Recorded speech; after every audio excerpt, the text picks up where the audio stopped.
شرف يا إنود جوجتا وليال علماء الدين وضينا ميديو مسؤولين هي نمان إنتاكا بصوغة بشيء أنا واحترامينا وحانا صلينا إن فردي يدي الغلا بطوهم إذكو ماتر ولا ليال فريستا وحان كل بنينا تبدي سيان وقتك وقوفة يدي سلدي وماتن waxaan codsanaynaa mar saddexaad mar afraad marka mas-uulku hadlayo hadalka inaad joojisaan si aan isu maqalno walaalayaal idinkoo maadsan halkii ha ku sii socto khudbadii waad mahadsantihiin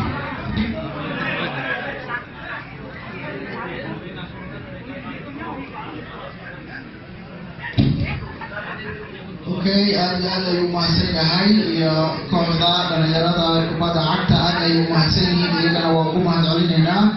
sidoo kale waxaan u mahadcelinayaa gudoomiyaha jaaliyadda koonfur galbeed mudane xuseen maxamed sheekh oo ka qayb qaatay guddoonsiinta koobka loogu talagalay madaxweynaha cusub mudane cabdicasiis xasan maxamed lafta galeen weli waxaan ku guda jirnaa insha allah khudbadaheedii haddana waxaan u yeerayaa gudoomiyaha مريفلة